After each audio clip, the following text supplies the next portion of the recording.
The skies of Skull Island are ruled by giant bats instead of birds, but that doesn't mean birds are absent on this island. Seabirds live on the coastal regions of the island. There, they eat fish and other small seagoing animals. In the jungles, there are many species of bird that you would probably recognize, such as parrots, hawks, hummingbirds, crows, hornbills, and woodpecker-like birds. But it's right about there where birds you may recognize and birds you may never have seen in your life begin. On the grasslands, two large species of terror bird inhabit it. This one right here is Zeropteryx, which means no wings. They can reach 5 to 6 feet high and have beaks capable of crushing bone. Being among the largest of the predatory birds, Zeropteryx was easily capable of hunting large reptiles, small dinosaurs, and occasionally carrion. This is the other species of terror bird on Skull Island known as Brutornis, which means heavy foot. This 6 to 7 foot tall predator is easily capable of hunting other smaller animals, like its relative Zeropteryx. Brutornis hunts in the grasslands and scrublands of Skull Island, which, due to the increasing size of the rainforest, have been getting smaller and smaller, which means more competition. However, due to the fact that larger dinosaurs can easily outcompete this bird, Brutornis and Zeropteryx have been getting rarer.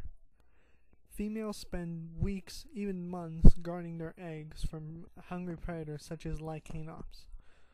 Due to this, females get extremely hungry and often have to leave the nest, exposing the young and eggs to predators.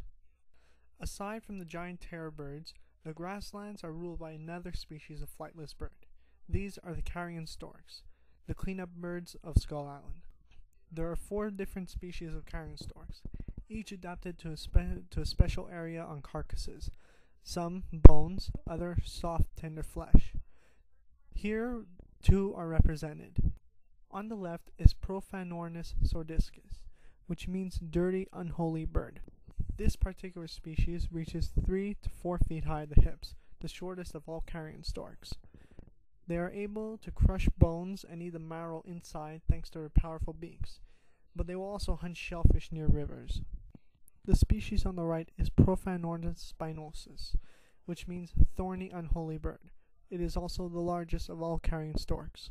This species lives mainly around rivers and lakes where it hunts amphibians and fish thanks to the thorns at the end of its bill. It also eats carrion and, thanks to the thorns, mainly eats the softer, tender parts of the carcasses.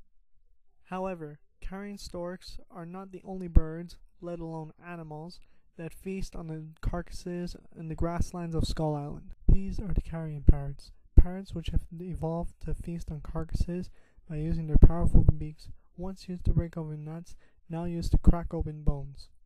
There are up to half a dozen species of these odd-looking parrots, with their featherless heads and colorful bodies.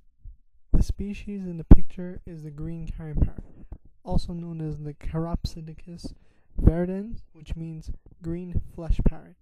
With a wingspan from 3 to 4 feet long, it is one of the largest of the carrion parrot species.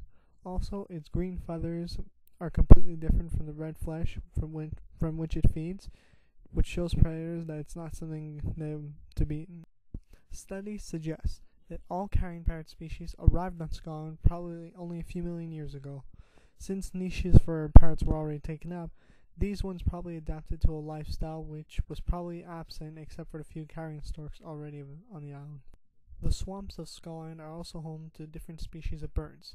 These are wading birds, including egrets, storks, and even spoonbills, all of which are remarkably similar to mainland species of waders and have most likely only appeared a million years ago or so. Next time on Walking with Kong, we will be visiting the herbivorous dinosaurs of Skull Island. All over the island, these dinosaurs will capture your imagination. Until next time.